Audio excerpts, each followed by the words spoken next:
ባሼ ሆስፒታል ሄጄ ዶክተሩ 2 መድኃኒቶችን አዘዘልኝ። ሁለተኛውን መድኃኒት ወዲያውኑ አገኘሁት። መጀመሪያ ላይ የተጻፈውን አንደኛውን መድኃኒት ግን 13 ፋርማሲዎችን ዞሬ አጣሁት። ድራጊስቶቹ ያሉኝን ልንገርህ። አንዱ መድኃኒቱ ዛሬ የለም ነገ ላምጣልህ አለኝ። ሌላው ይህንን መድኃኒት የሚያመርተው ካምፓኒ ተዘግቷል፣ ሌላ ካምፓኒ ያመረተውን ተመሳሳዩን ልስጥህ አለኝ።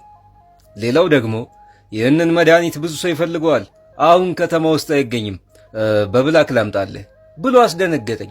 አንዱ ግን ይሄ መድኃኒት ለካንሰር ህሙማን የሚሰጥ መድኃኒት ነው፣ ካንሰር የያዘው ቤተሰብ አለህን ሲለኝ በጀርባዬ ልወድቅ ስል ግድግዳውን ተደግፌ ተረፍኩ።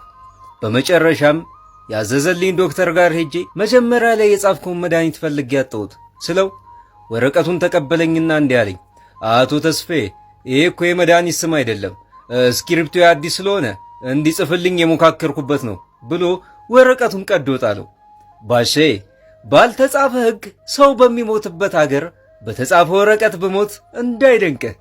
ፋርማሲስቶቻችን ለዘላለም ይኖሩ።